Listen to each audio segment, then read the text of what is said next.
Good morning. My name is Logan Govalina. It is January 29th, 2024. I am in Austin on the UT spot interviewing Jose Garza for the Voces Oral History Project. Thank you, Mr. Garza, for agreeing to be interviewed. Please know that if there are anything that you don't wish to discuss, you will not have to discuss them. Also, if there's something you wish to, we want to hear from you. So if at any point you wish to stop to use the restroom, let us know. As we said, your interview will be housed at the Nettie Lee Library at the UT at Austin campus. So let's begin. So tell me a little bit about your childhood. How many siblings did you have? Where were you born? Sort of the background as to where you're Well, I from. was born in McAllen, Texas, and we had brothers and sisters. I had living nine and brothers and four sisters, and that I can recall, there were two stillbirths in the family, and I was raised in a farm and did a lot of farm work. That's where I started my jobs, really, like working on the field, picking cotton, and vegetables and taking care of the crops as they grew from a seed to a full-blown plant. And and I was born in December 5th, 1943, and I went to schools in McAllen, Texas, from elementary to high school. Great. Now, were you the oldest? You were close to the oldest, Okay, correct? I was the fourth child of the family. Uh, there was a brother and then two sisters ahead of me. I was the fourth one. Okay. And can you list out the names of all your siblings starting with Charlie? It's gonna be a little hard, but I can mostly Sure. write. There was Charlie was Eleazar Garza. He was the oldest boy, and then my sister came down. It was Celia Garza. Then there was another sister. It was Elisa Garza. I'm just telling you they're married now, but I'm just telling you the name. And then it came me, and then there was a sister, uh, Consuelo Garza, Connie, and then they came brother Oscar, Hector, uh, Roy, I mean Roy Gilbert, uh, Rudy, uh, Rudy, and then there was Americo, Eddie, and the last one was like my sister Linda. Okay. Yeah, Did I get that right online? mhm. And if I'm not mistaken, you're named after your father, correct? That is correct. Okay. Yes, I was the most handsome, I guess. and why was that?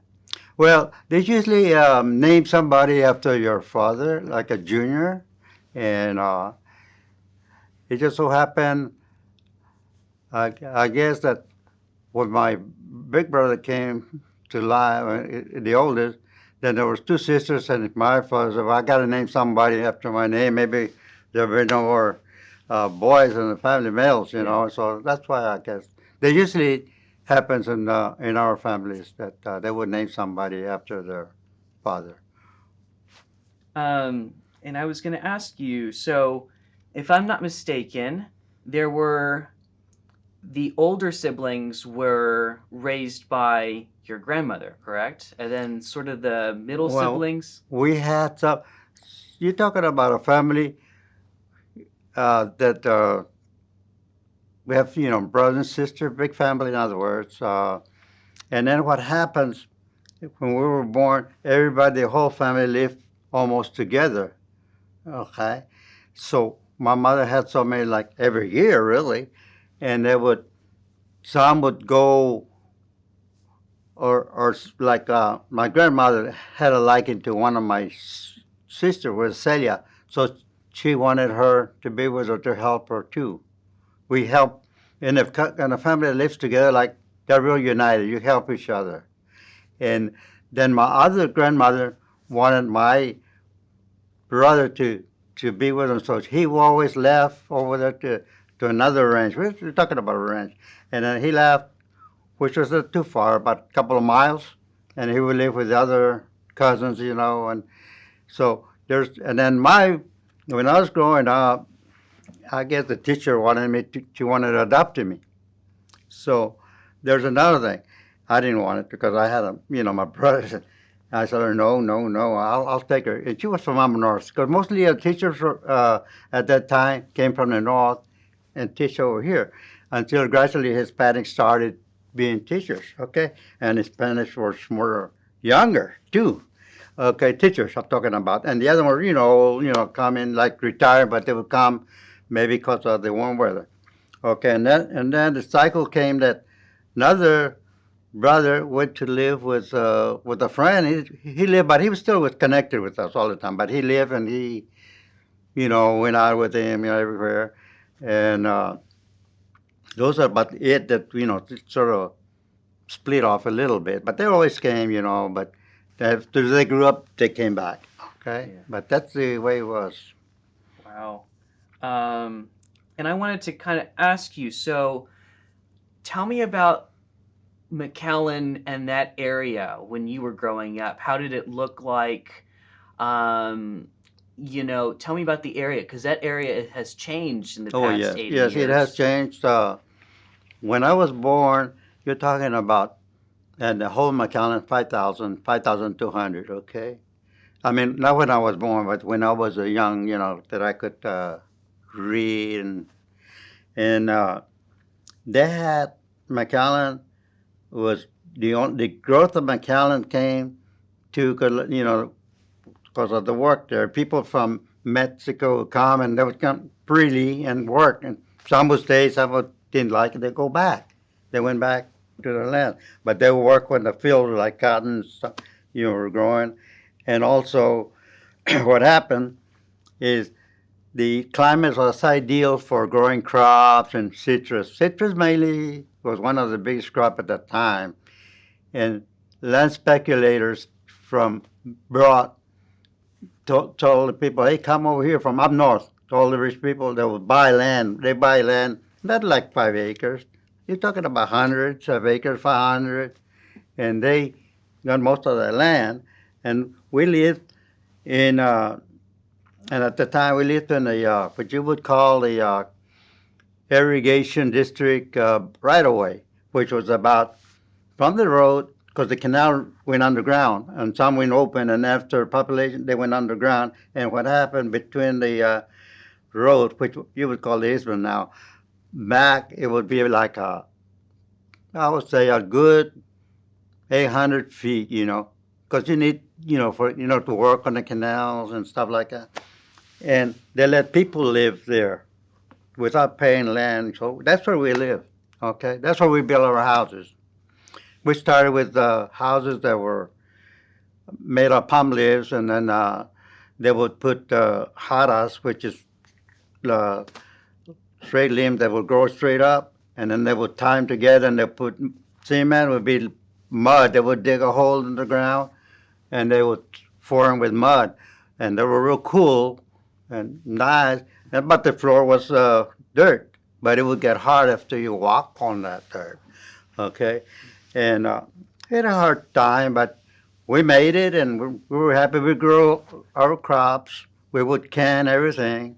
We had pigs, one cow, horse, and another mule for the plows. That's how we grew up at the time. And it was a real happy life because everybody in Christmas you have a hawk and you would kill it, and everybody from the family would come by. You grow crops, and a lot of people from the city would come by, and because we had friends in the city, they would come and we would donate them, give them, because that was too much for us. We grew our own beans, corn, we even grew peanuts, watermelons, cantaloupes, all that stuff. So we had a lot of work to do. Sure. And what was the road? You lived on Harvey? We lived on Second Street, okay, and that street was one of the longest streets there was, just like the regular ones. But it was about all the way to Edinburgh from 495. It was all rock, okay, gravel. I'm talking about dirt road, but they put gravel on it, so when it rained, you won't get stuck vehicles.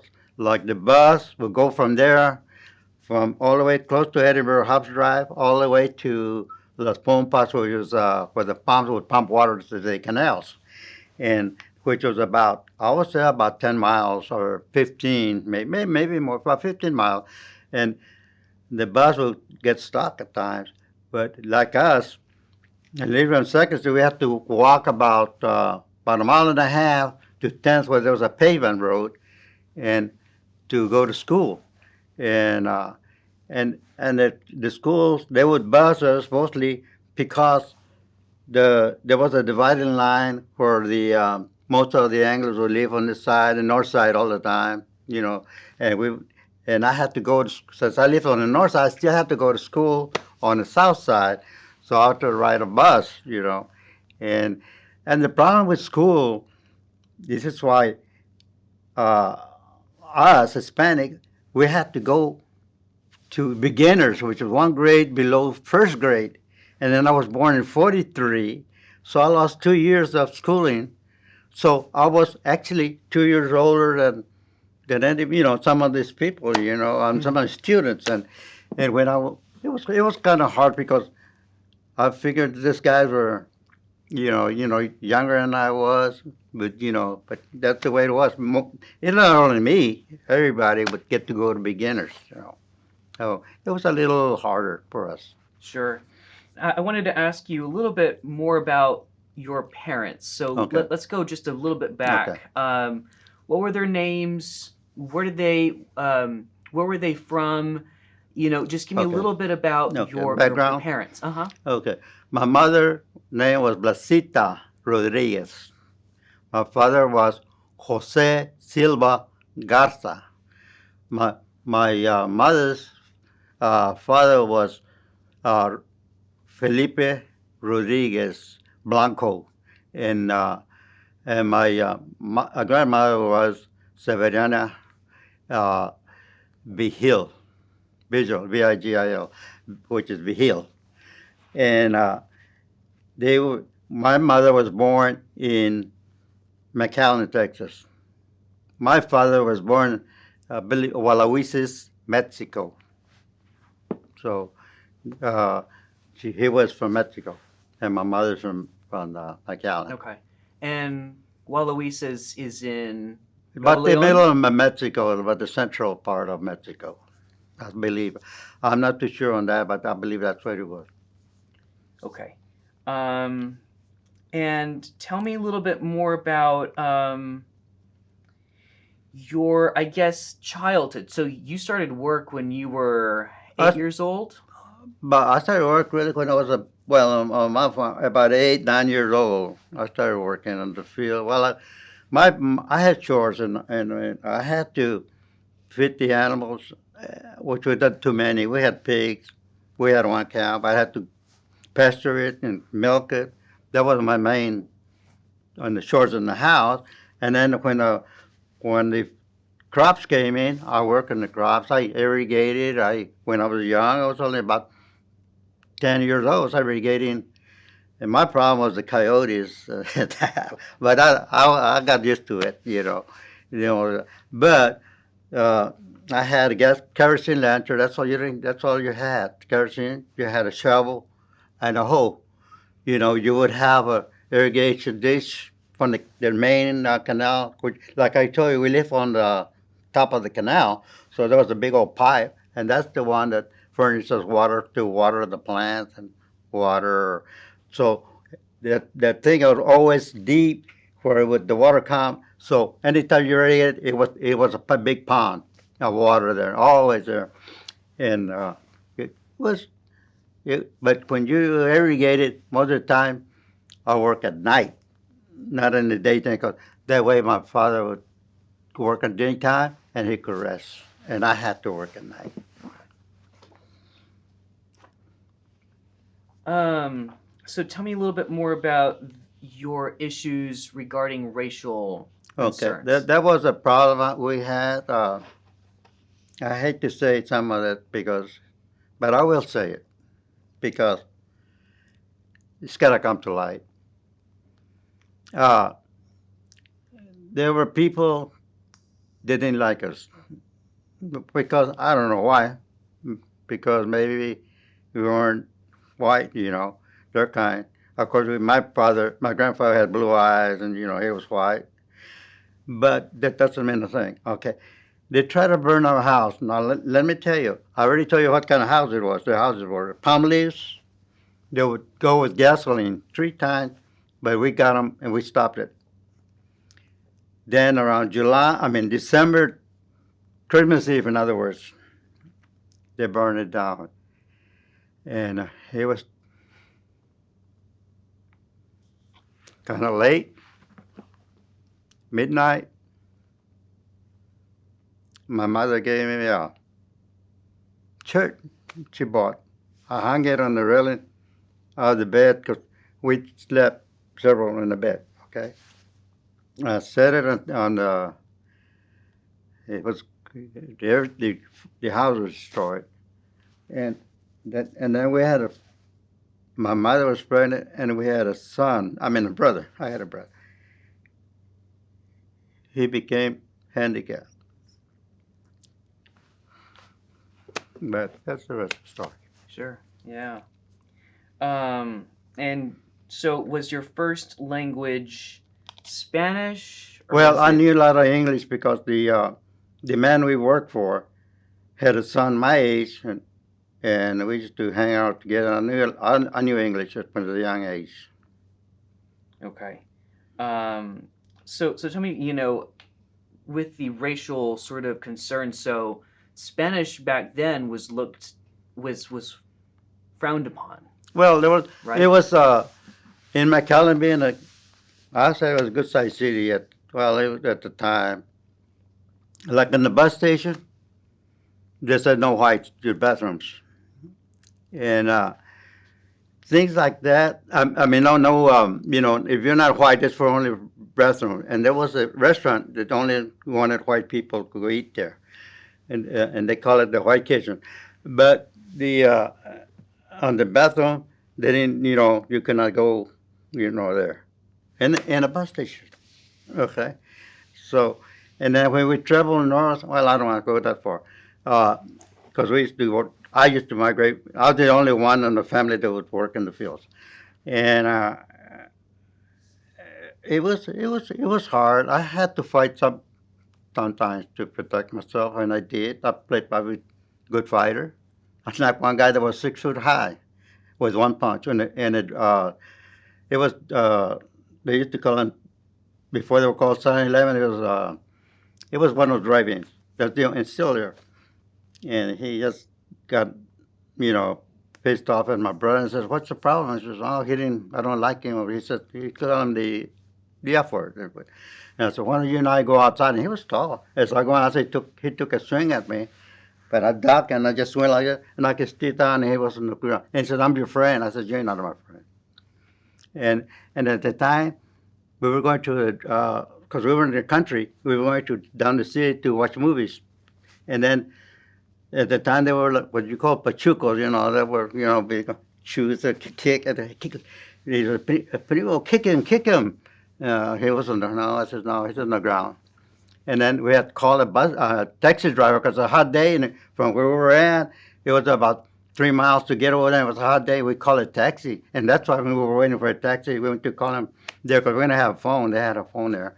We called it taxi. They picked it, and the taxi right away came by, and we left with the guy there. But this is how it was, and there were more than that, not involving me, but there was a lot of that friction. In other words. Sure. So tell me a little bit more about your school. Um, Okay. Okay, going to school, like I told you, I got into school, older, so I started beginners. But when I started beginner, they knew English. But halfway, they sent me to first grade, and then that that elementary went to first to third, and then they had another school from fourth to sixth grade, and then then you went to middle school, and then from middle school you went to high school. But in that middle school, in that school that we used to, well, there were mostly Hispanics in our school. That's what it was. And the other school, there was a couple whites, but they probably lived on our side. But they were, we were friends, no problem. It's just the ones that on the north side. And my brothers, my sister, brother went to parochial school. I went to elementary. Okay. And can you explain a little bit more about the name of the school? So, Okay, the first one was Austin School, just like this town here, or city. Yeah. And then the other one, they call it Austin Annex, the one from fourth to sixth grade. And they were about 2 blocks from each other, 3 blocks on Hackberry, and the other one's on 20th Street. And that those were the two schools. There were some more, but they were further south from us, from our school. okay. And I was going to ask you, so when you were in school, you didn't do any sort of sports or activities? No, they had no. The only thing they have over there in that school, they had like in recess and when we were waiting for the bus to pick us up, they had like softball. And that was softball because it was made out of rubber. In that time, you would hit the ball, and if you didn't hit it right, and it was softball. It was the size of softball, but it made out of rubber. Rubber. It wasn't that hard either. And they used to play softball in recess. They call it recess. That's about because that school that were not that big. The other one was bigger. On the other one, they used to play a bigger field, But this other one was small school, small playground, in other words. Okay. And I was going to ask, so what years were you in elementary school? What years were you, Okay. in terms of the Okay, time? since I lost some grades, by the time I went to junior high, I was 13. Okay, around 13, let's say, about around 13. And then from there, he went on to ninth grade, and then I went to the high school, the old high school we had out there. But what years? So this would have been I'm trying to get it. 1940. So see, it started since I was 43. Like I said, I had to go to school when I was 8. So you're talking about 51 there, okay? So you can make, So I would have graduated in 62 the way I was going from 12th grade. But I got out because then we were kind of hard on cash, my home. So I said, I'm going to join, and it was coming for the Vietnam War. I said, I'm going to go enlist. I volunteered. And when they told me, what branch do you want? I went to San Antonio. And I said, I want to go to the Marines. I want to fight. And he said, you're half an inch too short. I said, oh, shoot. I should have bought those high heels. Anyway, what other one? So I went to the Navy. And the problem with the Navy is you don't have too many Hispanics there. And I was on the ship, and there were only 4. And it was hard for me to, but we got together, but it was kind of hard to. But I had some friends, right? It was good, but there was some little friction too. Sure. Wow. So tell me a little bit more about before you were in the Navy. So when the time you were in elementary all the way up until high school, right? You worked, right? Yes. So can you kind of explain a little bit more about your experiences? Okay. When I started on the elementary side, like I was the second, it was our teacher asked everybody in the class, because it was getting the end of summer school. I mean, summer school, the end of the summer. I mean, start summer, we would start, vacation.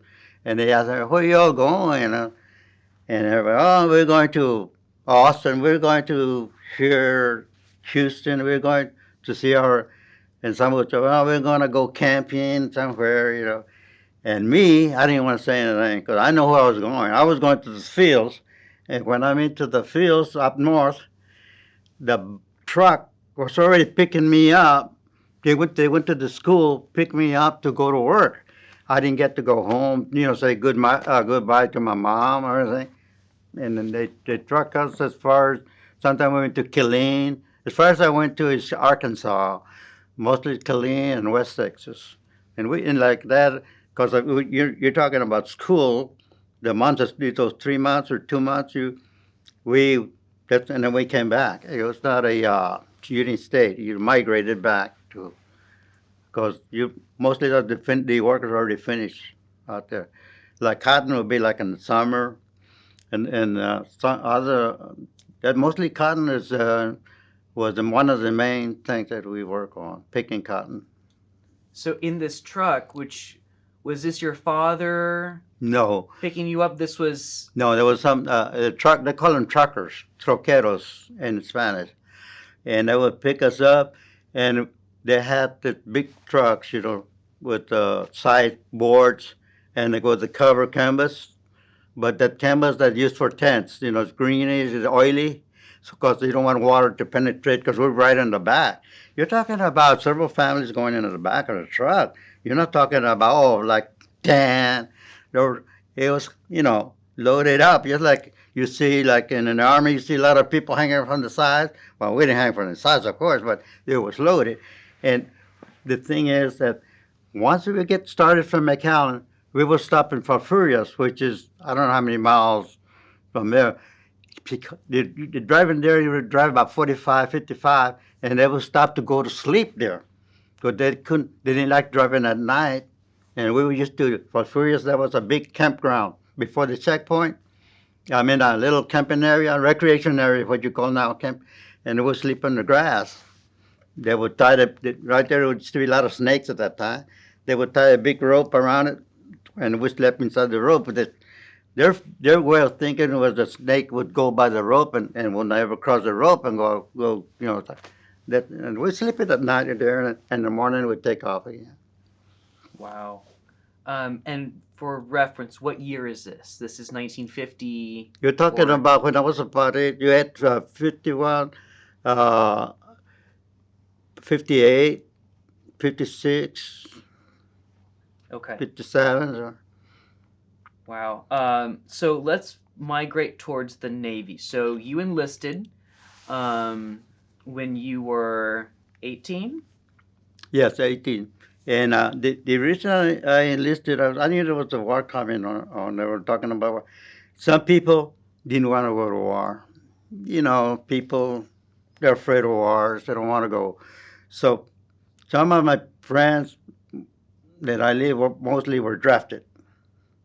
And not only that, because they didn't want to go to, say, like if there was a war going, they wanted to help their families too. They were people in those days. They would sell newspapers. Kids, like 5 years old, 4. You know what they'd be doing? Selling. They didn't look at the monitors playing games. They worked, and they shine shoes. They made the boxes to shine shoes, and they go to cantinas, which is bars. They go to cantinas or walk the main street back and forth, and then shining shoes, uh, selling newspapers. Some walking, some with bike. If you had a bike, you get a route, and you sell newspapers, and they would do anything to help the family. They were workers, and you don't see nobody out there shining shoes now, or doing out of work, or they would go find work, and say, hey, do you want me to, do this for you or do that, and so there were real people in that time. They were real resilient, to work. Yeah, wow. Um, So, yes, in terms of your siblings, how many were in the war too around There that were time? only, that I could only, there was only three. It was Oscar and Charlie. Oscar was in the Army. He got drafted. And my brother Charlie was in a, he volunteered. Okay.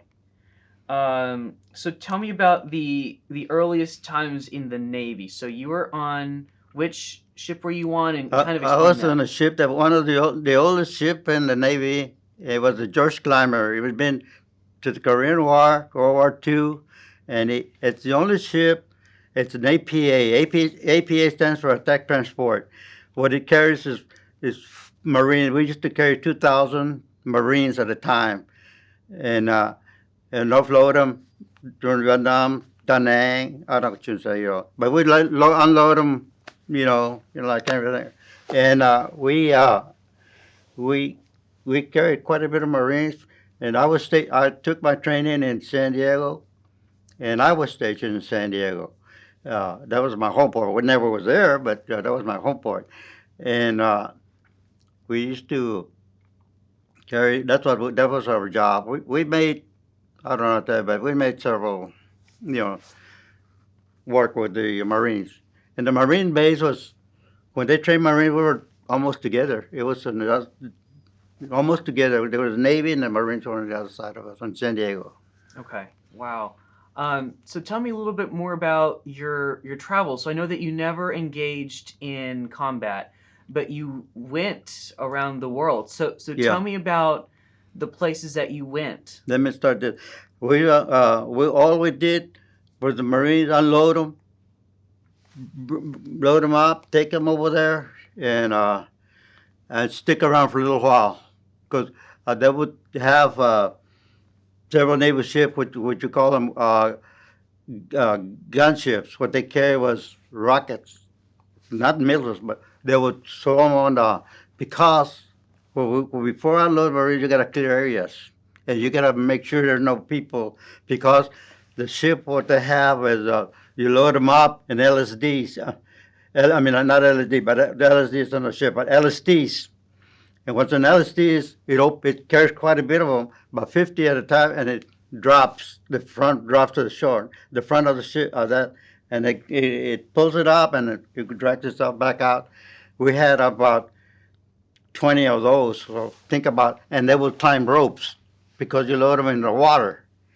Big rope. Some would fall with their piece is their gun, their rifle. And then they would have to climb and they get wet, and some would fall in the ship. Some, not all of them, but some, because it's wet. You were carrying out, because they carry stuff, their backpack, and they got, I don't know, I can't tell you how many pounds and it gets wet, and then it gets, as it gets wet, you get, it gets heavy. And then they would drop it to those ships, those LSDs, and then and then take them and they drop. Before they drop, they shoot a lot of. And at night you stick around. You always see flares. I would say flares at night, but they would start clearing the area because it's jungle over there, whatever. And but they drop them in certain areas. So I don't know how they went from there, because they had to have home bases out there where they would gather. They were not just abandoned. Mm-hmm. So anyway, we made several trips, and I started to be. I went to radar school. I got my. I didn't let you tell you, but I went to 10th grade when I was 18 already. So excuse me. Anyway, I went to at 18. That's when I enlisted, and and then after during the Vietnam, it was about to end, and I was ready to go. 4 years, and they told me I cannot leave. You got to extend it, but I only got extended for 3 months, which is okay. But it was the end but the end. So Yeah. everything turned out to be okay. It was an experience. I went to a lot of places. I went to Taiwan, Taipei, Japan, Philippines. Let's see, what other country? There were several places. We didn't get to Australia. I wanted to go to Australia, see how beautiful it was. But I went to a lot of places out there, and it was nice. It was okay. Wow. And so tell me more about your duties aboard. Okay. Like I said, I went to radar school, and they uh,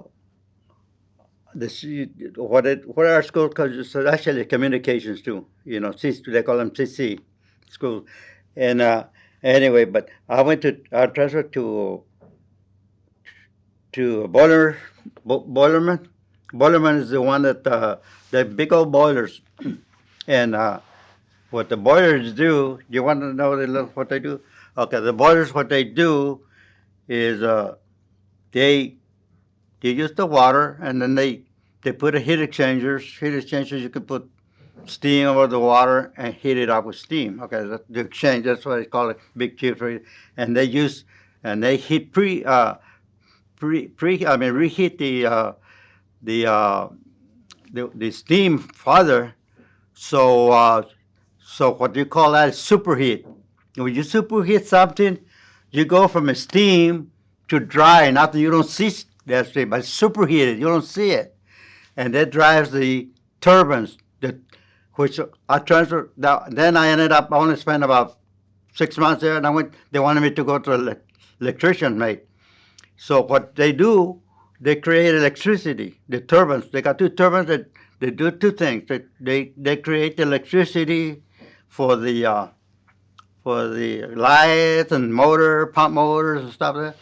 And so one time during that, when we're transferring people over there, the oil pumps went out. The oil pump, and that drives the bearings on the big turbines. Big old bearings. And if you drive without constant lubrication, you wipe them out. When you say wipe them out, you wear them out. Okay, so the guy from the instrument that take care of the all that or the oil and all that stuff, they say, hey, the oil pump's gone out. We gotta shut everything down. So there's three people that are involved: the instrument, the boilerman, and now I'm an electrician now. So my duty, you're on what they call on watch. You're only by yourself. You're on watch. You got 4 hours every day, 4 hours watch. So I was doing my watch. Then that happened. So my duty was to kill the power as soon as possible. So, but I got I had about switch gear about 8 that kills the whole power to all those panels, big switches. But they got a big old handle. So I disconnected, killed the power, so everything was black. And the boilerman got to stop the boilers. So so he stops those, and we got a commendation letter that I show you that from the admiral about us three guys, that what we did because of during the war, they kept us going, ship, and they clearly they repaired it, and we kept on going again, and but it's something like that you gotta be in the watch, you gotta know what you're doing. They train you, of course, and you got yourself training, and let me tell you, that's what they call the engine room on the ship. But this is the bottom of the ship. You're talking about 100 degrees, 105 heat in there in the bottom of the, and we used to work there 4 hours. Wow. That's like all that noise, my hearing, that's why it happened to me.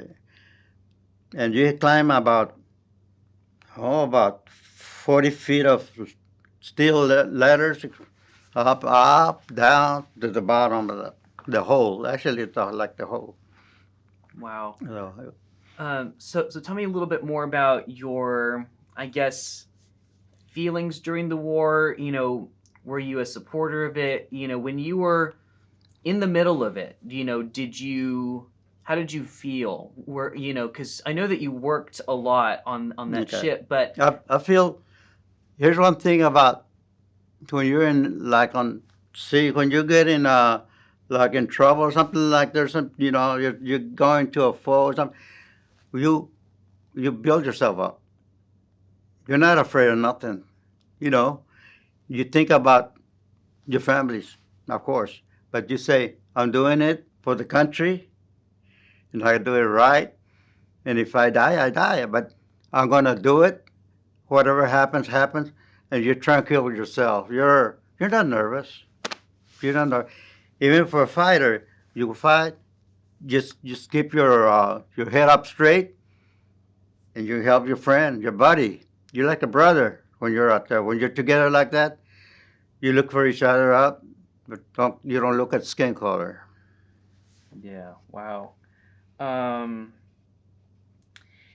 Let me see here. So, um, kind of, I guess, tell me your experience during the 60s. So your time in the war is during the 60s, correct? Well, yes. From what year to what year? I enlisted in '62, and I got out '66 and months, 3 months, I think. Okay. Tell me more about the 1960s. There's, a lot of news. There's a lot of world events happening in the 60s. What was your experience through that? And I don't mean necessarily the war, but for example, civil Down. rights, Hmm. the Beatles, all of these very much 60s events. Okay. How did you go through that? How did they impact you? Well, on the '60s, that was already out. It was more, I would say, a little bit the '60s, maybe because of the presidents there that were in their office at the time. It was tranquil. I mean, you live and work. You put your work. You came home, and you're thinking about the other day you have to work.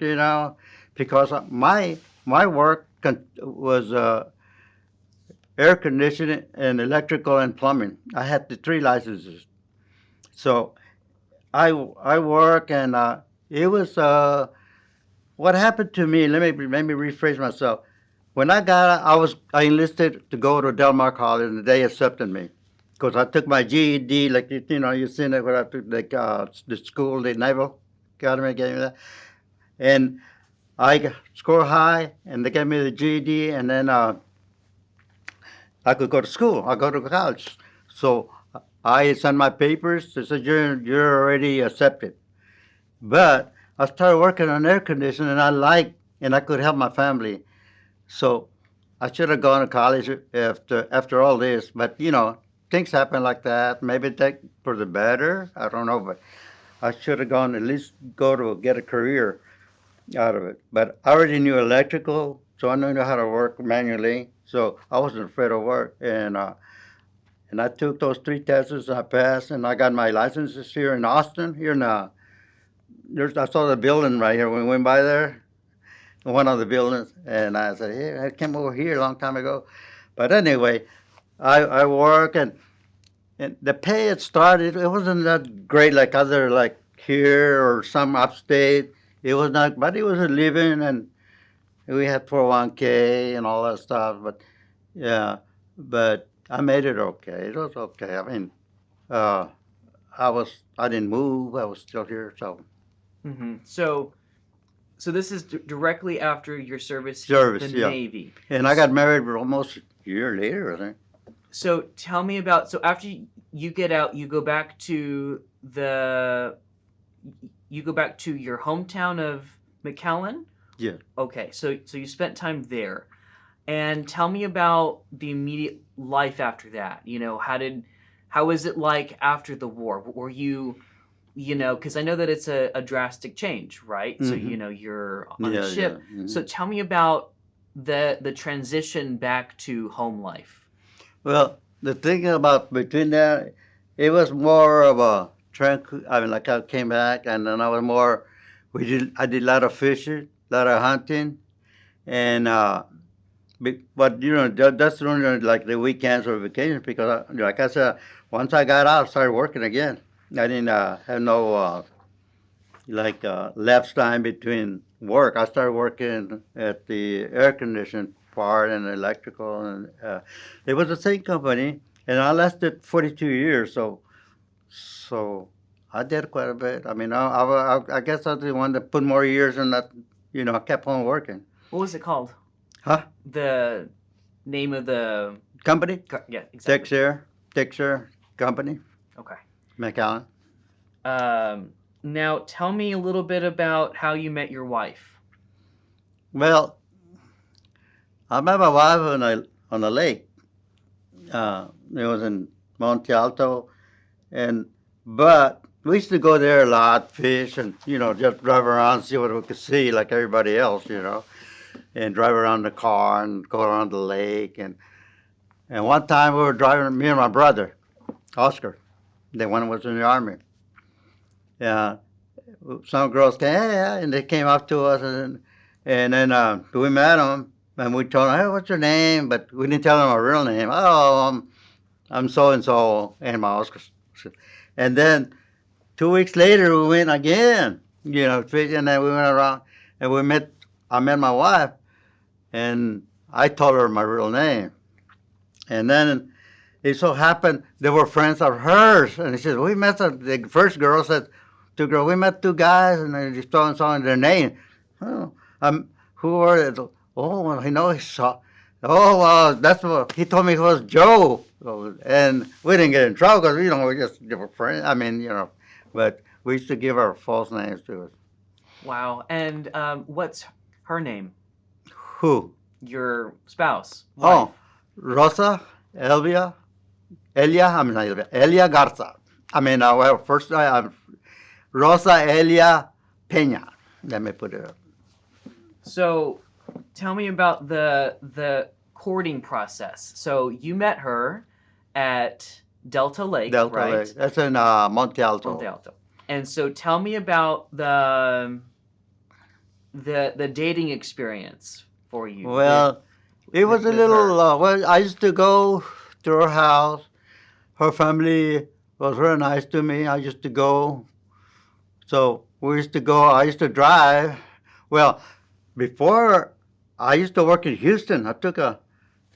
That was before I worked at Texas, because I just got in the Navy, and I went to work in Houston for an electrical company. But I only lasted about 8 months because I had a motorcycle accident. And then I was working with crutches, and I was hard, and I didn't like the big city. So, no, I'm going back.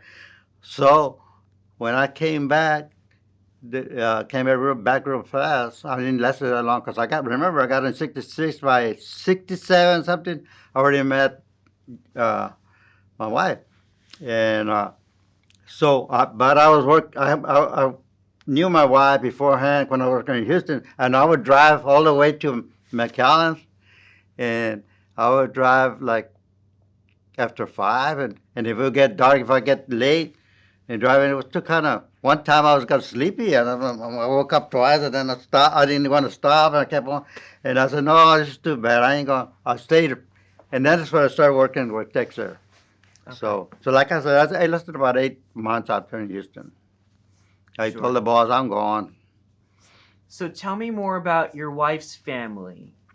They were a religious family. They're all 7 sisters. There's all of them are living, brothers and sisters. Some of their husbands passed away, but they're all still living. Except her father and mother passed away almost back in age, but they passed away. So, but all her sisters are living. There's 7 sisters, no males in their family. So I had no trouble with her down. So. Anyway. Wow. And just for context, what did her family do? Who? My family? My father-in-law worked with real farms. He was the maintenance on the tractors, mechanic. He worked there for a long time. That was in Monte Alto. Working mostly on tractors. And her mother was She'll stay home. Okay. Wow. Okay. Let me see here. So you dated your future wife for how long? How long was that process from It when you wasn't too first? long, about a year or so. I married in '68 on September 20th of '68. Yeah, '68. And where did you get married? We got married in the Lutheran church in Elsa, which is close to Monte Alto. I forgot the name of the church, but it's a Lutheran church there. I used to go to Lutheran church too at McAllen, Lutheran, Missouri Synod. Okay. Um, and tell me more about how did you ask her to marry you? I mean, how did you? What's the word? How, Um, how did I how did you propose get? to Yeah. her? Huh. Well, I hate to say, but at first I was a little worried. I didn't want to get married, really. She said, "Oh, let's get married." So I said, "Okay, we'll get married," and that was it. And she said, "Yes." And I went. I would, but at that time, I had to take my father, I think my mother, to their family because that's the way it was to get. Maybe they don't give you the hand of their daughter. So they accepted and we got married. That's how nowadays you don't do that, but at my time and their way of life, they want me to go over there. Am I worthy enough to marry you? I guess. And tell me more about your family, how they progressed over the course of when you were gone. So I know that we've shared a lot about your background and your When life. I got married, Well, tell me about how your family and all your siblings, kind of a little bit more about them as you went on, right? So you're overseas. What did they do? You know what I'm saying? So a general background hmm, on your siblings and your parents okay. during that time. Well, like I said, my older brother, he was older than me, at least 5 years, I think, four some odd months. And my mother looked more up to me to help her, to help the family.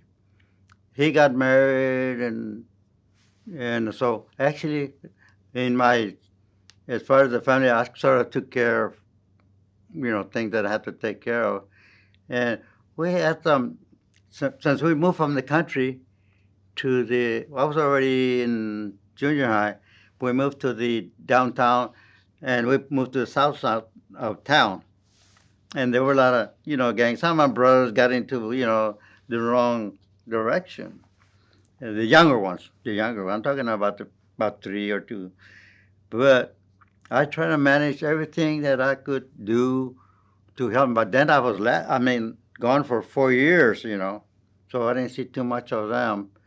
But when I came back, uh, but I try to guide them what they're supposed to do because let me tell you a little bit about myself.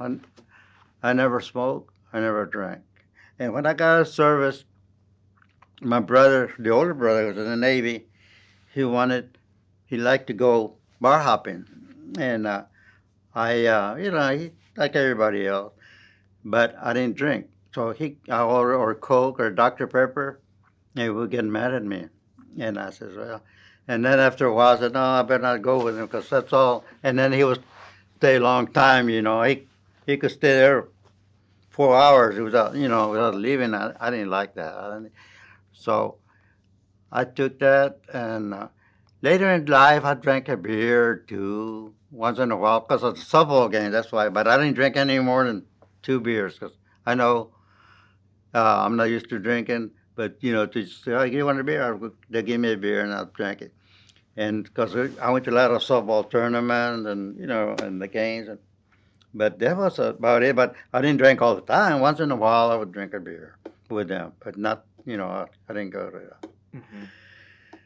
With the barbecue, I drink colas, but because I wasn't used to it, I didn't like the flavor of the beer. And that's and my big brother had a problem with it, and he started drinking hard stuff, like Crown Royale, and that did him in. So I know the consequences. Wow. So you got married in September of 1968, September Mm-hmm. 20th. And so tell me more about, I guess, family life. So then family life Family life, begins. we were pretty united, to tell the truth. We were pretty united. Yeah, it was, everybody would come, go to my mom's house on Sundays because my mom wanted everybody to be on Sundays over there. She would be making menudo or caldo, and she wanted the whole family. We would go to my mom's house all the time when we were married, and, and then at my my my father, I mean my brother-in-law was is a preacher. Well, he started first. He started as a teacher at the school at Lutheran Church. Then he became in later life. He went to be a preacher, but he was a Lutheran preacher. And to tell you the truth, there's three in the family that are preachers. They're all Lutherans. For my family. Anyway, uh, and we would go to his house. We would play ball, and then we would dinner every time over there. Dinner and play ball every Sunday. So we were my brothers and me. And for the record, so this is the Lutheran Church in McAllen, right? Yes. It's off of Okay. Bicentennial and which road? 495 495. in front of the police station now, like in front of the police station. And so tell me more about your softball. I mean, so you started playing softball, but did that start after the war, right? Oh yes, yes. Well, I played in the military some, but mostly out here. It was during after I got out of service. I started work. The reason I started playing ball, uh, they had I was playing and they knew, hey, you know Joe. Yeah, who Joe? He's a good player. So I started playing with them, and then other people got me. Then I got to higher leagues, and that's where I stayed. And we used to go a lot of tournaments, and I'm still doing. This is my last year playing, but this is for 55 and over now, because of my knee. But I'm still playing. But this is the last because it takes too much of your time. We play twice a week, and sometimes they practice, and I don't see too much of it. I'm too old to be doing all that. I wanted some more free time to do what I like to do. I like to mess around with fixing things. I fix generators. I fix lawnmowers. I do electrical, little bit of air conditioning. But I'm trying to slow down because what happens?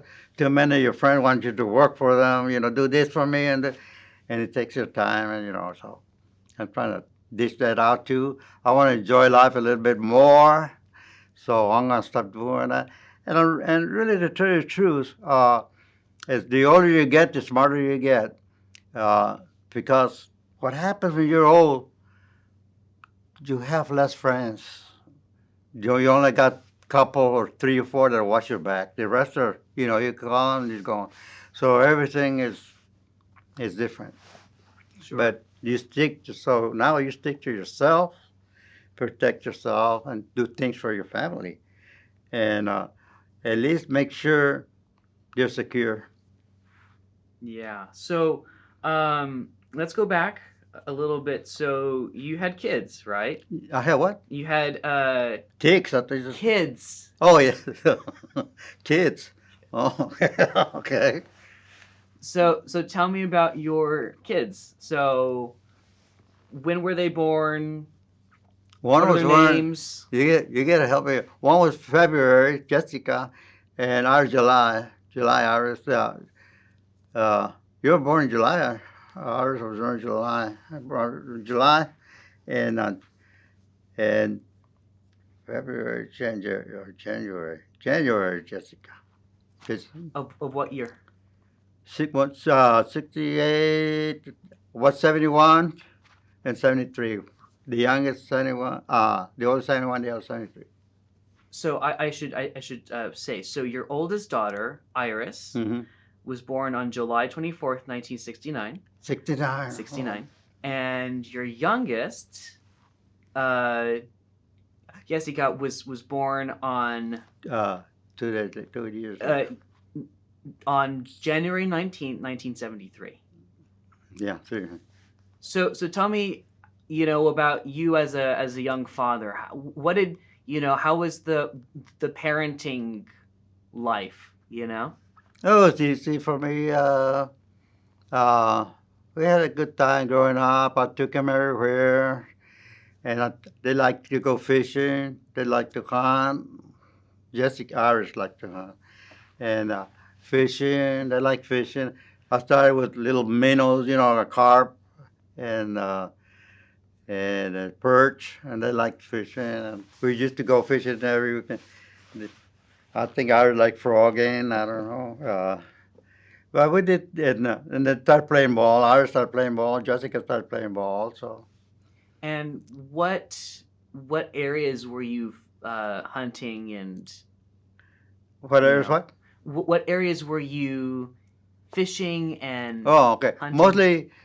Mostly canals, and Boca Chica and Padre Island. But mostly closest in that time we used to go what you call canal riders. You ride the canal, find a good spot, and fish. Nice. Um, You can't do that now. Now, so tell me more about, I know that you had mentioned this. So, what was the parenting experience like, raising two girls? I know that as the only male in the house, it's Oh, it was challenging. fun. It wasn't.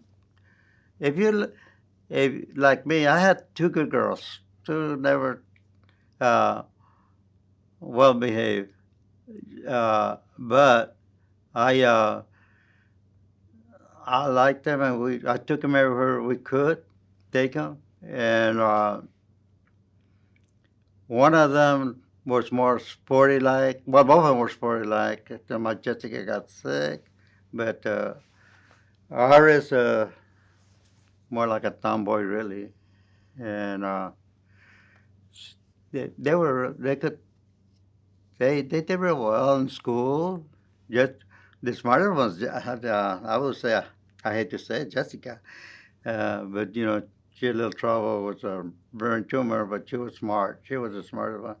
I was smart. She went uh, to college, and she stayed there. She didn't quit. She went to, and then she would keep on studying. So I admire her. Absolutely. So let's go to when your youngest had a brain tumor, Brain correct? tumor. Okay, they took her to a real nice optometrist. I mean, a eye doctor. Let me put it that way. And he said there's something wrong with her. And I was driving, and my wife was on. I was working, and I was driving on the expressway. And my wife told me because she was playing ball and she could see the scoreboard. So they took her to the eye doctor and everything. And then when they took her, he said there's something wrong. So you better see his, you know, the specialist. And she went to this doctor, cancer, Ramos, and she said she had a tumor. And man, I was driving and I would pinch. I said, it's not true. It's not true. It's me hearing this. I took it hard, but especially if you have a daughter like that or your family that hurt in that way, you take it hard. Anyway, but I was able to handle it. So we took her to this doctor and the operator. I think they operated 3 times on her because she operated the first time. They got it, but she had problem with I can't recall it, but they put this thing in your to drain fluids, and they would get stuck and she would get headaches, and that's why we talk about uh, they call it a shunt. But anyway, they took her about 3 times, and they would have to cut. But she got, after operations, she got real thin, real thin. She could run. She was slender and she could run, but she was thin. And I remember my father-in-law said, "Oh, I don't think she's gonna make it. She's gonna be like a vegetable." And thank God help us, and she's doing all right. She's married. She teaches piano. She writes poetry, and she's a happy-go-lucky girl. She Absolutely. likes to communicate a lot with people. Sometimes I think she does it too long. She has a lot of friends.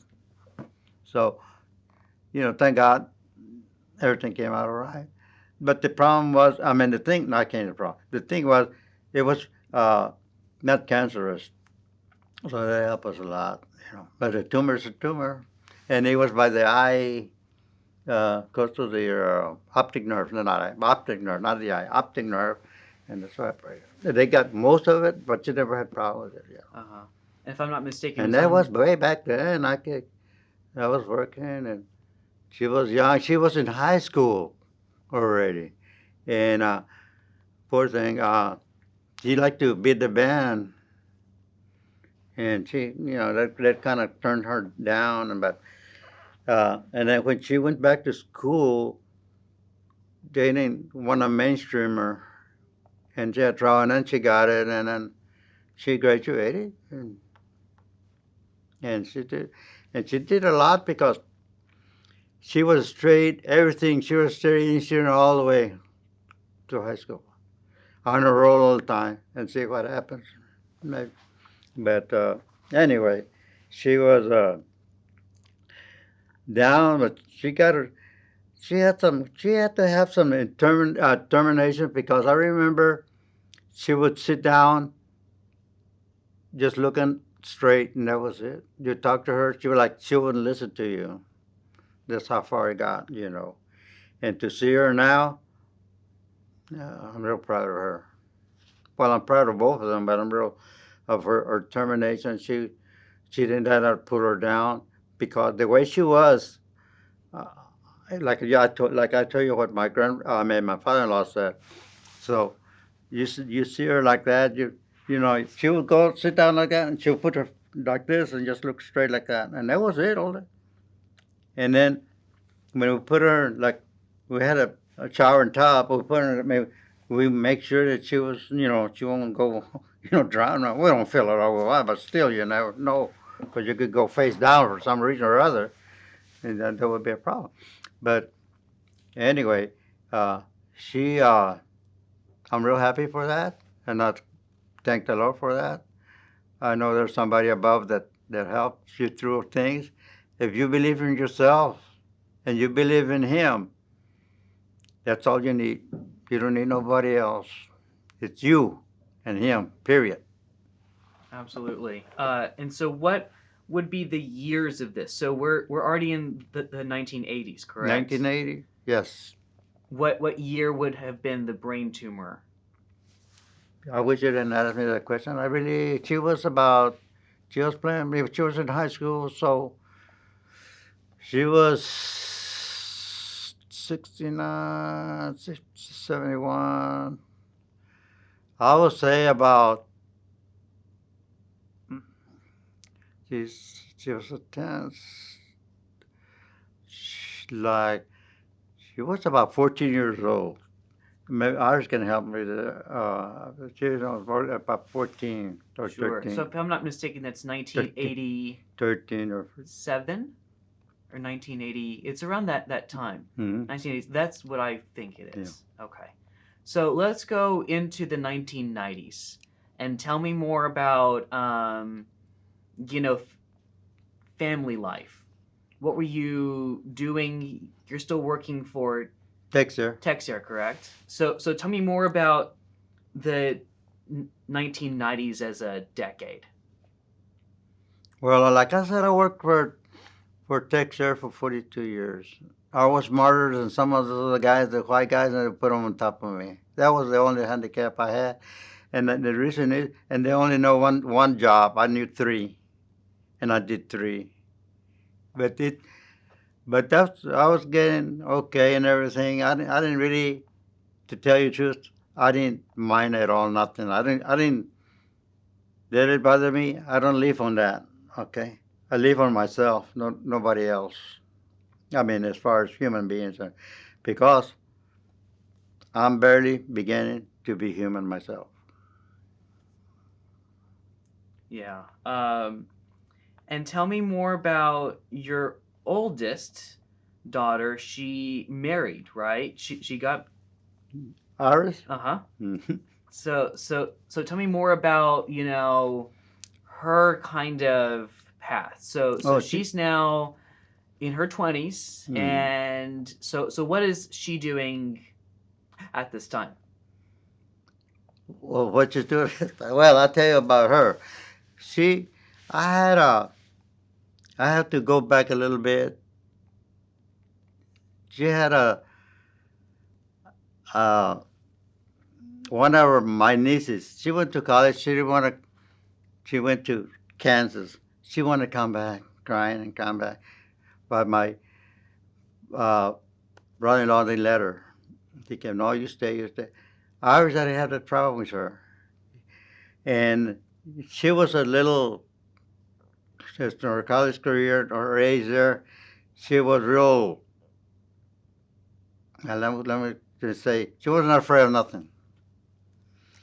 Uh, she would drive. One time, she went to college and she stayed there. She would and she would transfer to another school and she would go. She would stick it up there.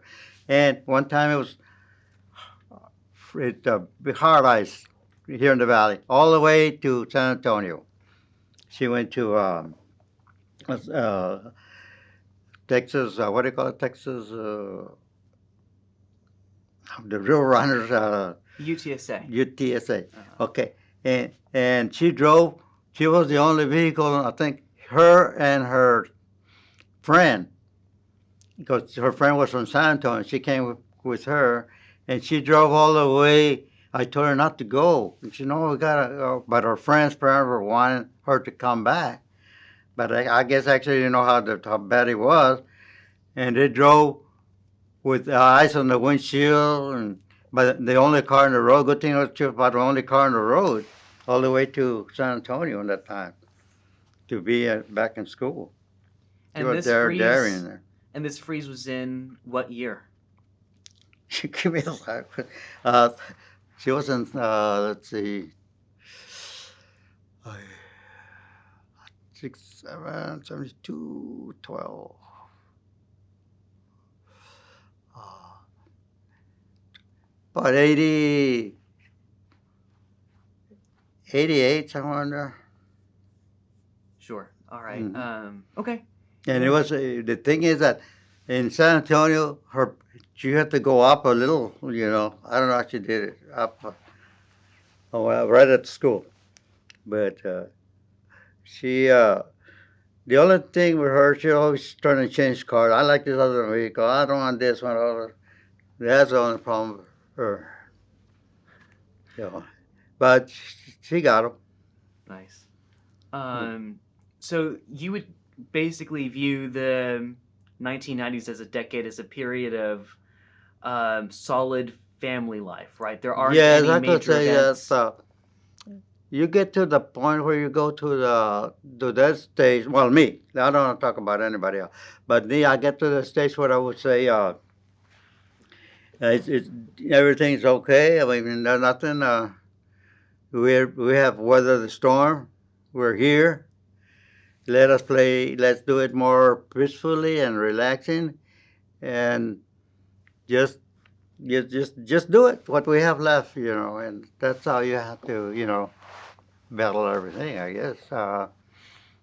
Because I've been one time when typhoons with a ship where the drag anchor and two ships wrecked. We hit two ships together. I remember, and you would think, oh, everything's gone. No, you just keep on going, and everything came out all right. And you're talking about metal that big on ships, thick. If you open, big old gauge, break on them on the bows. But you weather things like they always say, if if uh, if it's done here in if it's done here in our, anything can be fixed, and it does fix. Nice. Um, so, for the record, my mom marries my father, right? Yes. Mm-hmm. So, your oldest married Luis in Mm-hmm. July 13th of 1996. And then you had your first Child. I yes, have a grandchild. Yep. grandchild. Yeah. So how was being a grandfather like? Well, it makes you more happier, really. Everything, and then like I never had a male in the family, a boy in the family, so it does make you a little happier, you know. So, and mind you, you turn out to be grown men already, I could say, you know, and you did done all right, and we're happy for you also. Like I say, things go right, you keep on going, doing the right thing, and you'll finish. Absolutely. It, like I can tell you one thing, you didn't have to go through the struggles I did, and I made it.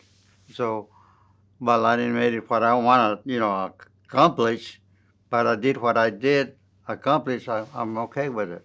So, what you have is an advantage more than I do, because you don't have to go barefooted in school with holes in your shoes, with no socks. You just, I used to take my clothes, hang it up because I was going the next day, 5 days a week. You didn't have to do that. So you got it better. But it doesn't mean because you got it better, you're not going to do anything better than yourself. You got to do better than that, what you got. So that's life. Absolutely. Um, so, for the record, I was born on April 25th of uh, 01, and Lucas, my younger brother, came along in February 19th of 2003. So, and I remember very clearly not being happy at your house one evening, and you have to chase me, and you at the time playing softball, and I was running away since I didn't want to be at your house, Mm-hmm. and yeah, that's a very clear memory of that sort of time. Yeah, I remember you was, I'm going to go home. How can, your parents were not home, I believe at the time. They went out or somewhere. And I want to go home. I said, hey, you can't go home. You stay here. And, and, uh, and if somebody tells you, I'm gonna spank you, you're gonna behave. Oh, go ahead and spank me. We're so stuck. Oh, well, I'm glad that you've gone through that already. So Oh my goodness, I'm Lucas was more mild, and he was your brother. He was more, I don't know. He would you put him in bed, he'll stay in bed. yeah, and I'm yeah. Well, that story is going to be on the record. It's going to be public. You can omit it, you know that. You No. you got the power of attorney, I think. It's a no. So then you retired. You Yeah, I retired at retired. what age? 1966. You're talking about the age 66. I was 66. The reason I retired 66 was because I get the more retirement on my Social Security too. Plus, so then that helped. So I stayed. They want me to stay longer, but I know I couldn't stay any longer. I wanted to retire. And this is the year 2010, 2009. 2009. Okay. And tell me more about you have lived in the same house since I believe 1970, so that puts you at 54 years, Yes. if I'm not mistaken. Tell me about the house and tell me about life at that house and what you did to it. I want to focus a little bit more on that house because you've spent a lot of your life there. Well, we bought that house. It was on a corner lot, and white brick house. And then what I did when I got into I did all. It was That house was built in, I don't know, I can't remember. I was told I can't remember at the time. Anyway, it needed some repair. It's because I said, no, I'm going to do, because most of the electrical was not grounded. They had only two wires. A grounded has a green wire or bare wire, which is a grounding wire, which is earth ground. So I took myself, I rewired that house. I put had a window unit. I put a window unit. I put in an air conditioner. I don't think it did. I know it didn't. I put air conditioner in the house. The ceiling, I read the ceiling. I did everything myself. That time I put new ceilings and what else did to the house? I did quite a bit of. Oh, I put new lines for the gas lines and changed all the galvanized to copper to galvanized pipe. I changed it all and put a new meter box because I had put more stuff electrically, so I had more to put a bigger for the load, bigger box, and I did a lot of work. I used to do a lot of work at the house, and then that house was built pretty soundly, and I still gotta do some things that I gotta fix now, do better for railings for my daughter or and her husband so they can grab because I got a step that I put grab bars for her bathrooms and things like that. And anything that breaks, I fix. So because I'm able to and know how, and always fix something for the better. But anyway, then it so happens that we lived at a house, and then our neighbor left, and he said that. So I bought that other house, and then I fixed it up. So now I'm glad I put new roof, everything all around, and I said I put air condition and did some electrical to it, and I said, and I'm glad I did that because I gave that house to my other daughter. Mm-hmm. Which And actually, she's on theirs, but it's hers. It's going to be hers. The other house, maybe give to Sally, whatever she they want with it, ours. But I uh, I could do things that, and I like to work with my hands, and I used to do a lot of things that nobody had to tell me to do, but I knew they had to be done, so I did. So so I done it, and I'm glad I did all that. absolutely. And for the record, so this is in Far, Mm-hmm. uh, Texas, and the address is 201 East Warren, Yeah, which is the and main house. yeah, the man, and then the other house 205 next to me. 205 East Warren. Mm-hmm. And it's very clear in my head about that house not looking anything hospitable Mm-hmm. for a long time, Mm-hmm. right? So didn't your cousin live next door? Yes, my cousin lived there. Mm-hmm. Okay. And Well, actually, it's Irish cousin. Okay. Okay. No, Yeah. my Irish cousin. Sure. And so that house has been refurbished and looks great, and Oh, that's a lot of work and time. Oh, I do want to focus on the pets which you had. Oh, pets. Oh boy. I started with I can't remember which is the pet. I started with chicken. Then I had a lot of chows in my time, and I don't know why I like chows. I always had a chow. And then I had pet raccoon. I had rats. And I wanted to play too much. I got rid of those. I had a sugar glider. I had a raccoon and a skunk. But I had to get on that skunk. We had it for a long time, but my wife didn't like him because he was inside the house like a cat. And then she had a lot of plants inside the house and potted plants with dirt. And he would at night he would get all the dirt out for worms or stuff that was growing. And she didn't like. You better get that skunk out of here. Put him outside. So I I tried to. I heard the raccoon had a cage, big old cage. I had a big, real beautiful. But I let him out in a day. He would play and go back into his cage. He had a whole compartment where it would get dark, and I put hay and he would sleep in there. And and the uh, and the raccoon and the my child didn't get along because my raccoon liked to play with the child, would grab him, and the child didn't like that. And but they handle themselves. The skunk, I had to get it out, and he didn't like the dogs. So one time he took off and left us really. And I was in the other house. It was just Jessica sitting down with the neighbor. We were drinking coffee. A year later, this skunk came back. His name was Rocky. And he came back and came to me my leg and started, going like a cat, on my leg.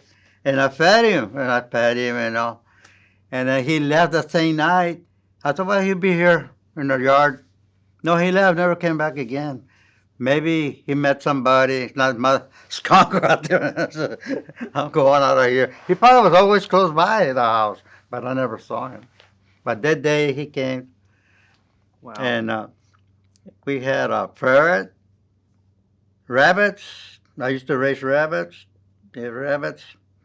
One time we were sitting outside, and a duck was flying up there in the sky, coming down, because there was a field in front of, where they used to grow sorghum.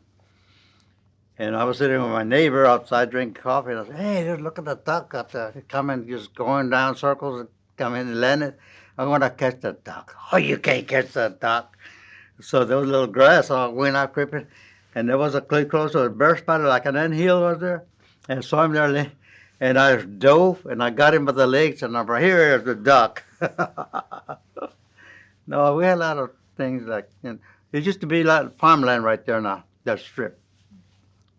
And about it, I think we had cockatiels. Well, she had the cockatiels, and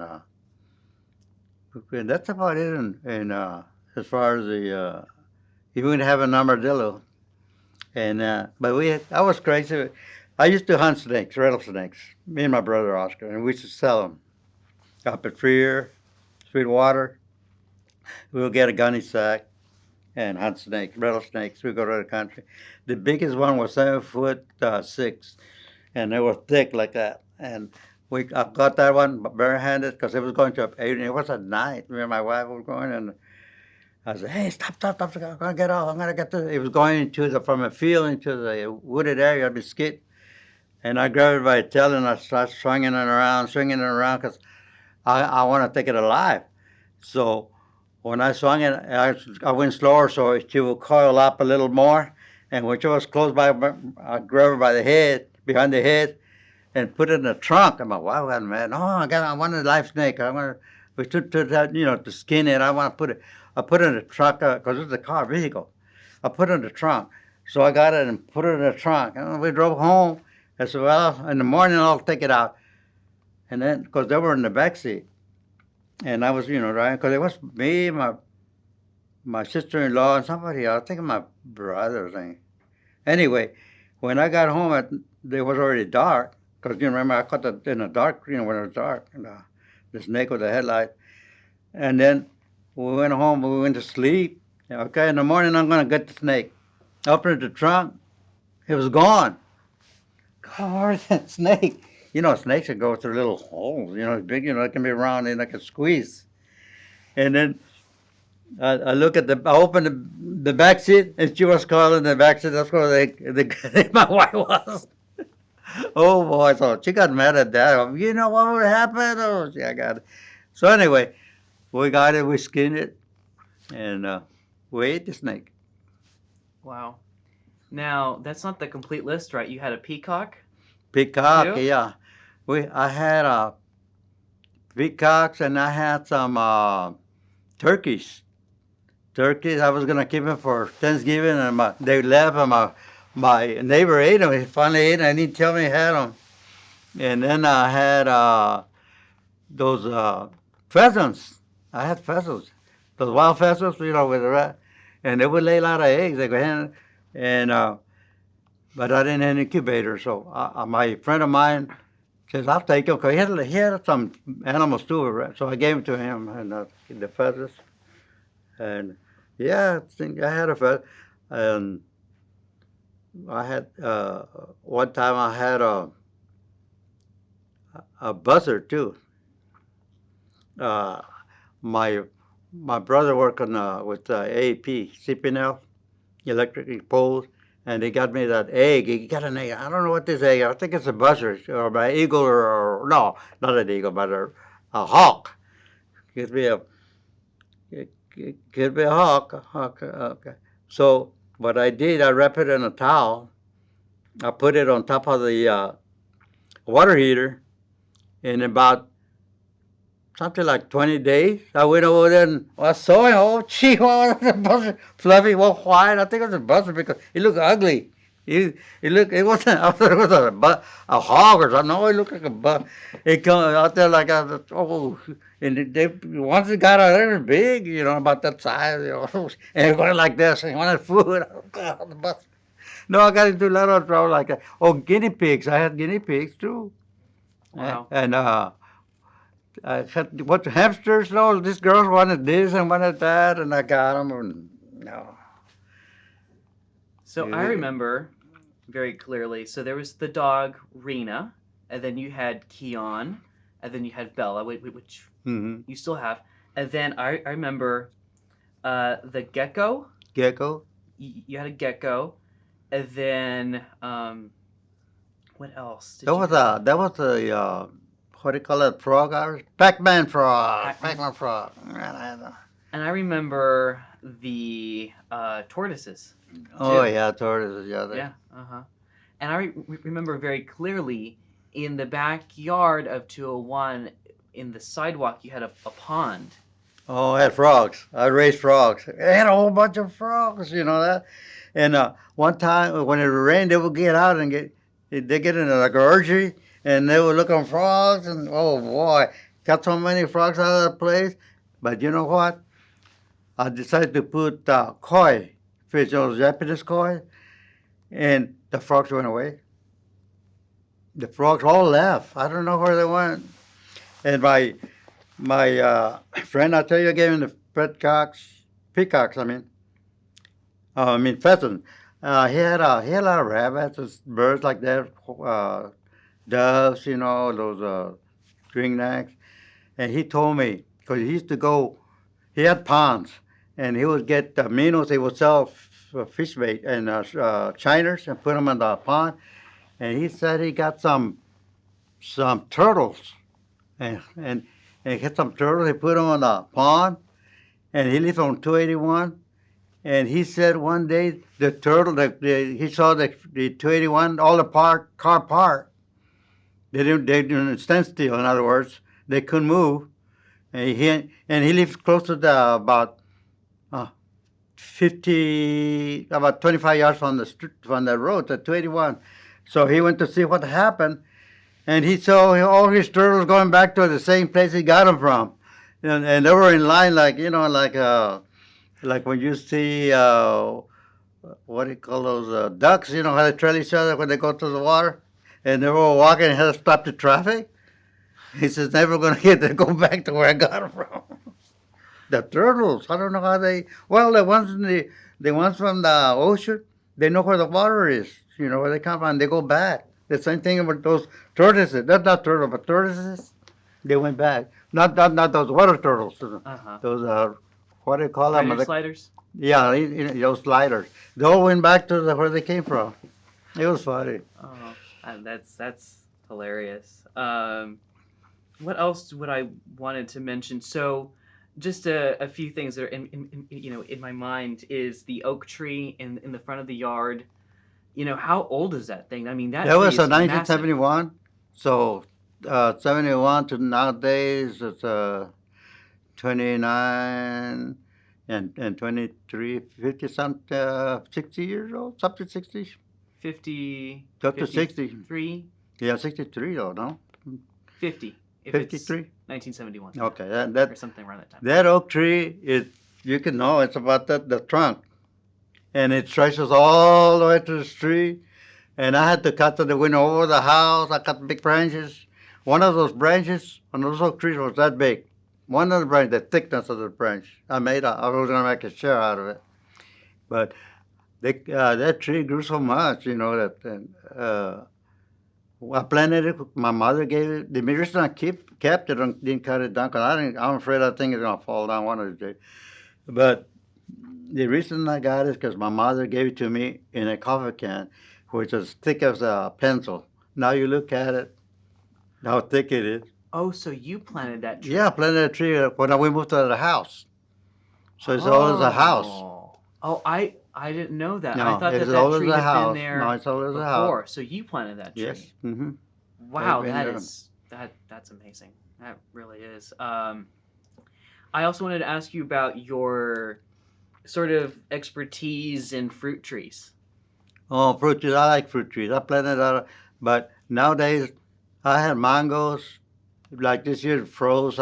They were blooming, and they grow that big, and I stick around. Real sweet mangoes. Mangoes, citrus trees, okay. Mangoes, and I had a big avocado. The trunk was that big, and it froze. So I'm trying to keep away from nowadays. Now look at it. 4 years of freezes now in a row. We never had that. So I think I'm going to stop.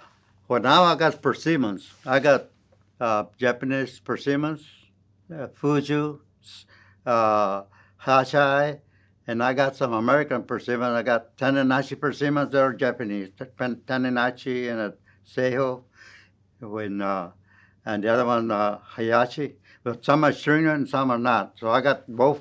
And then I got two American persimmons, which is the ones they get up north. They grow, but they don't grow big as this other one. But they use them for deer, and they're pretty cheap. But I said, why should I plant this? So, but I got them there going, so I left them alone right now. But I got citrus. I got Mars orange, navel orange, the 99, and I got Washington navels. I got the three kinds of blood orange. I got the Moro, and I got one from Spain. Sagui. It's a real funny name. I can't even pronounce it. And I got lemons. I got Persian lime, Mexican lime, and let's see. As far as lemons, those are about three kinds of lemons. Tangerines. I got the Dancy, Santissima tangerine. I got two pecan trees. I got a Stewart and a paper shell. And let's see what I have. I used to have what do you call it? Let's see. Chocolate zapotes. I had chocolate. That one, both of them died. So the freeze got them. And the yellow zapote is still living, all fruited.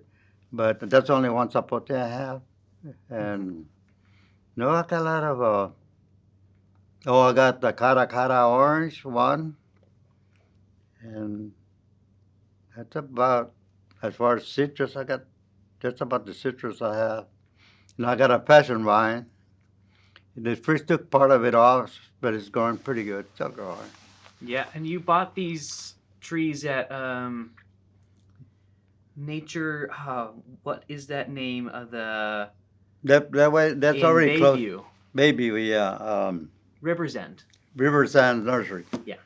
Yeah, those most of them were bought there, and some like the persimmons I bought them at Lowe's. Those I bought at Lowe's. Citrus I bought some at Hargill. Okay. And now they came out with a good one, Jello grapefruit. Ours, we tasted it already. I know you tasted it. You tasted it one? No, Oh, real sweet. No, I don't think I've had that one. No yet. seeds. Yeah. So just I wanted to kind of wrap up with a few last questions. So, Okay. sort of the stats of your family. So, you have two daughters, and they're both married, correct? Both married. One was married in July 13th of 1996, and the other in November, I'm forgetting the day, in Yeah. 2017, Mhm. to Reynaldo Garcia. Garcia. Mhm.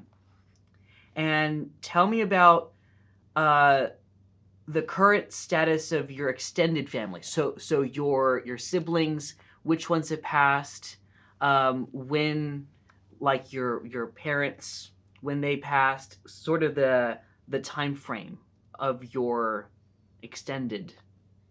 You're talking about my brothers, sisters, Mm-hmm. and my parents. Like So which ones have passed? okay, my both parents passed away.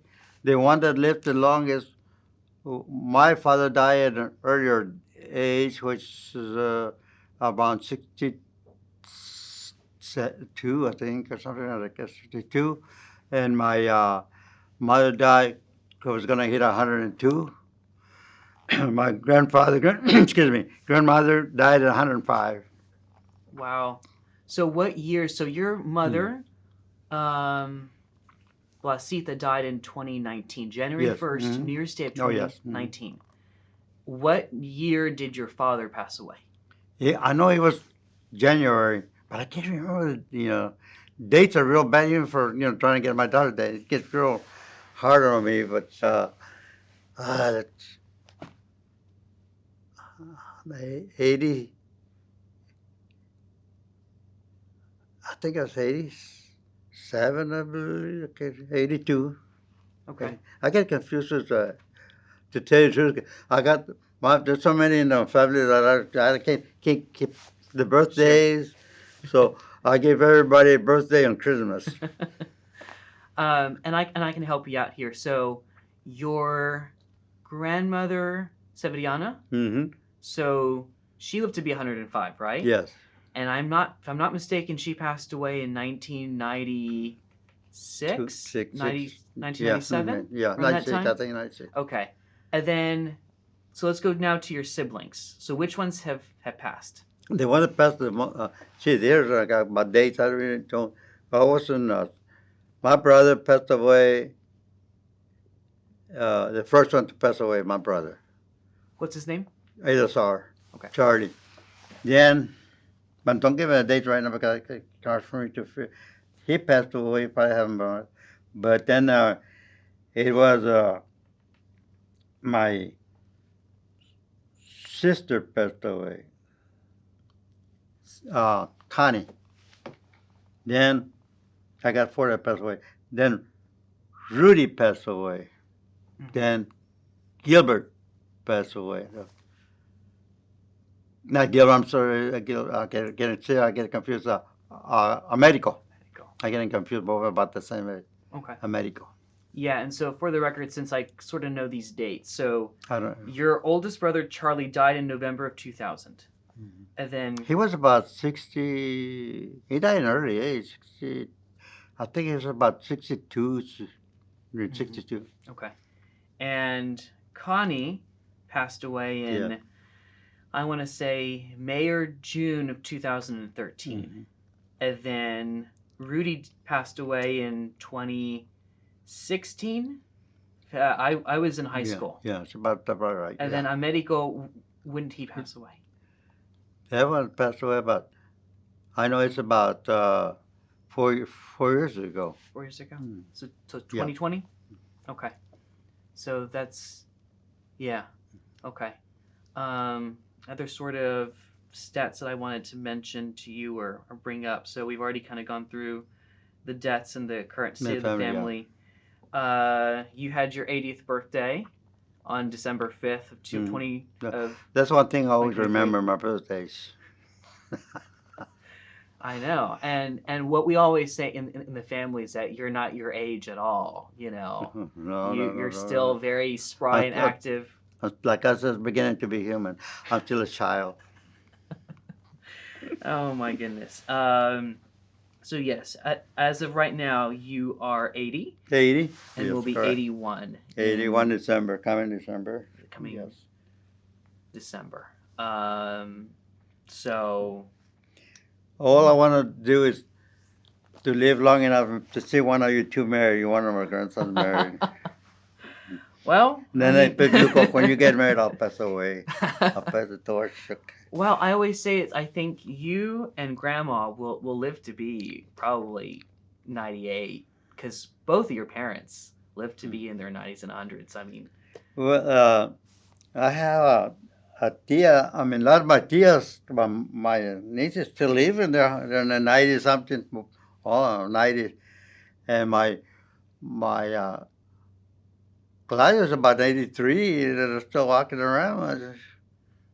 Chewy's 93, still walking around. and so Chewy is Nora's Nora's husband, husband, and yes, Nora that's her is the sister to your wife, my wife. Rosa. Exactly. Okay. Oh, and Rosa. I mean Rosa. I was my wife. My wife, yeah. Last thing which I wanted to well, first I should say the names and ages of everybody here. Mhm. So you, Joe, are 80. Your wife, Rosa, is 70. Going to be 76. 77. No, she's going to be 77. She's going to be 77. Yeah. Your eldest daughter, Iris, is currently 54. Going to be 55, if I'm not mistaken. And I'm so sorry if this is wrong. Your youngest daughter, Jessica turned 51 in last month on January 19th. And your two grandsons, I am 22, and Lucas is going to be 21 in February. You can add up Lucas in your age. You're still not my age. That's right. So 2023 was the year that you turned 80, Jess turned 50, and Lucas turned 20. So Yeah. all three of you are separated by 30 years, if I'm not mistaken. Yeah. And I still say that we're not as my wife and myself, Rosa. She's not, because I only have your mom and Jessica, but we always wanted two in the family. That's all we wanted. We were from a big family, and we always wanted two, and we got two, and that's it. Yeah, and this is more on Rosa's side, but all of her sisters, all of her 7 sisters, Yes. and everybody who came from those sisters has 2 children, and they are both of the same sex. Well, not Mimi. Mimi, which is her sister. So there's very few exceptions. But if you're looking at that tree, and this is all really two, her side, everybody had 2 siblings or 2 children, and those children were of the same sex, and their children were of the same sex. Same sex. Mainly 2. Well, my wife's they were all the same sex, all the family. Yeah, so that's a strong gene in there.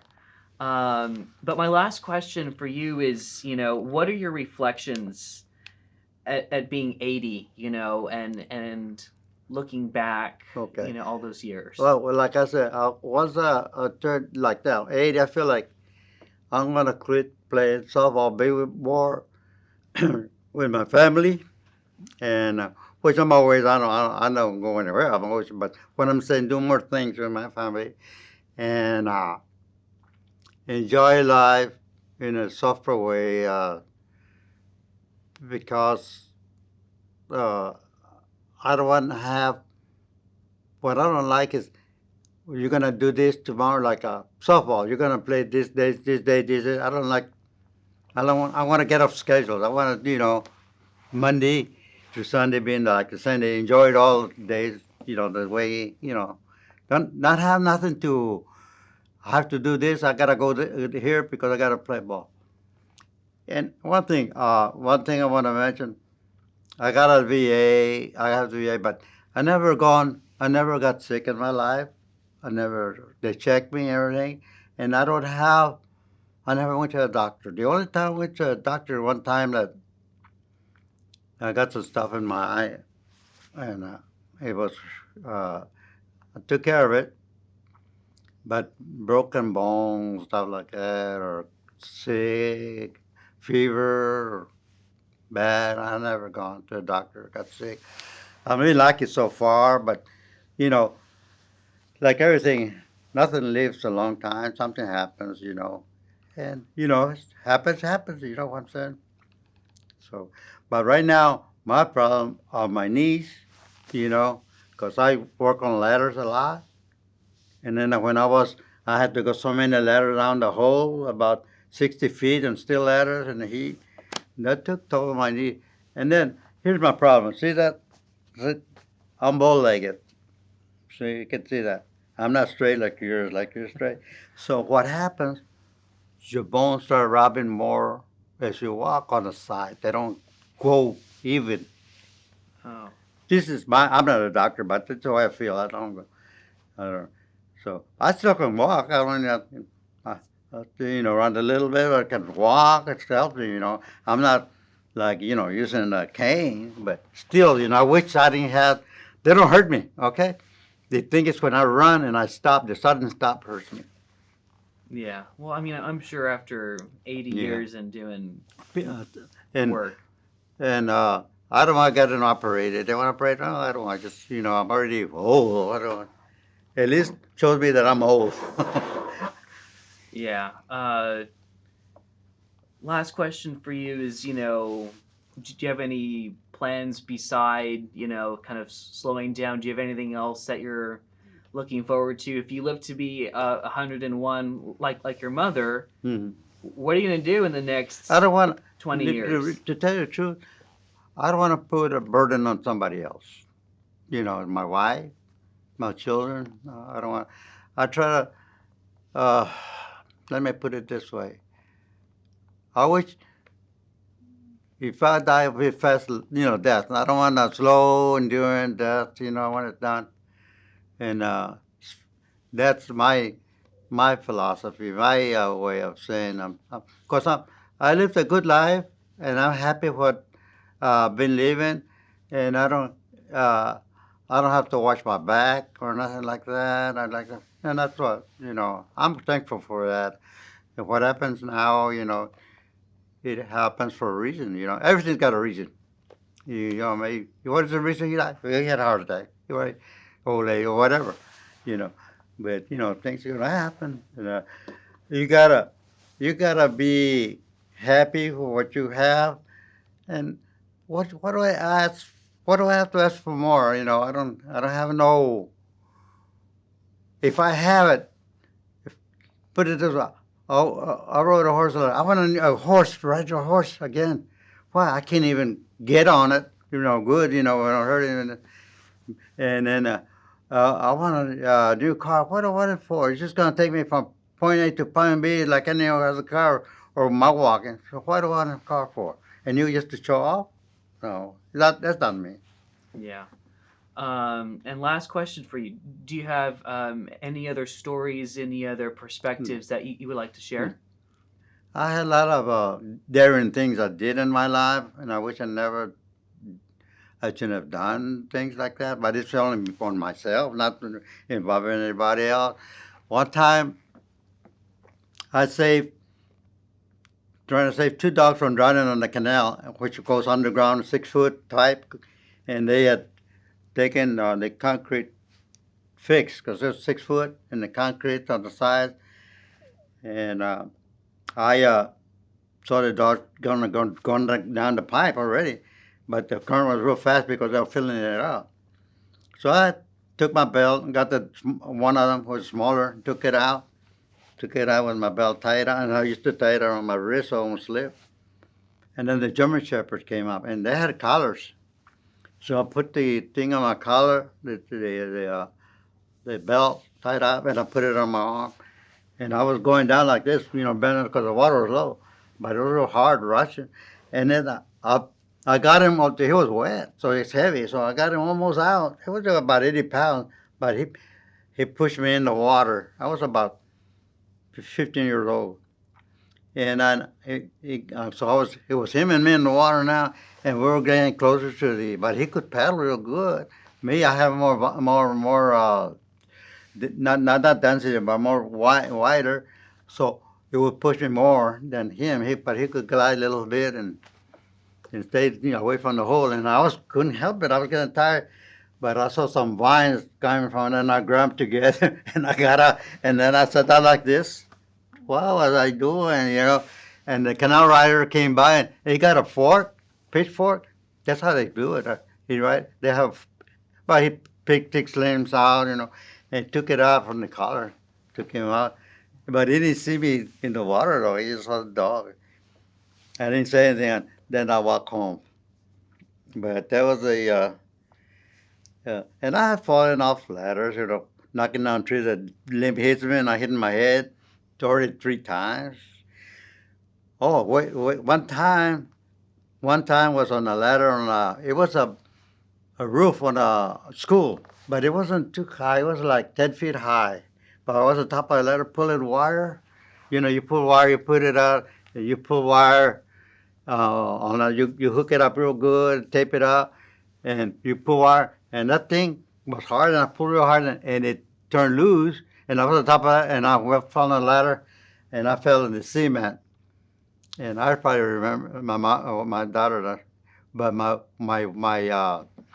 where I hit they took me all that where he hit, I got a big old ball. I don't even believe that ball, and all the hair fell off, and it started growing. It was like a baby, like a rabbit fur, something real thin, but it grew back, and I thought I had like a blood in there. It looked real black, the X-ray. And but the doctor, no, he's okay. He took me to a family doctor, the company. I was working for the company. And anyway, I went through that. Because anytime you fall your head, or 3 times, you see like a white lightning, real white bright. No, not a lightning, big ball of light. When you hit if you ever fall your head, you feel that. But I walked to the end of the corner of the room where I fell, because my legs were wobbly. I knew if I passed out, I didn't want to pass out. And I stood in the corner and started raising myself up, and I stayed like that until I passed over, and then I could walk again. Wow. That was the most worst spurt I had as far as working. Wow. But other than that, been okay. So. Yeah. Is there anything else that you'd like to share? Well, the only thing I can say is that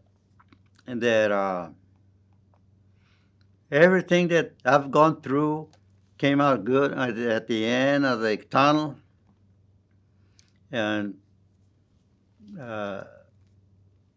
so I'm being blessed. But one time, talking about tunnels, I don't want to say this, but this cannot. You don't have to record. I want to say this, but every time like the lady that would the insurance would come by on we were at 401k, because we were losing money back in the 80s, and she would say, "Oh, I see light coming on the end of the tunnel," she would say. And she always said that. The next time she would say, same thing again, about 3 years in a row. And we were listening quite a bit. I said, yes, the light in the tunnel is a train. We will get out of here. And she didn't like that. She didn't like that at all. The light in the tunnel is a train coming to get us. She got upset on that. Because we had a group there from the company. She was discussing all this. And she didn't like that. Oh my goodness. Well, that's about it unless you want to ask me. I think we've covered it all. I mean, it's hard to capture 80 years in an hour, however long it's been. But yeah, I think we've worked through it. Yeah. Thank you so much. Okay. For well, I'll thank out this way. the one that everybody here. I thank everybody. I'm glad I took my time. It's worthwhile, and I would say that everything went real nice. I can't say any more than that, and I'm glad. Thank you so much, Okay. Mr. Garza.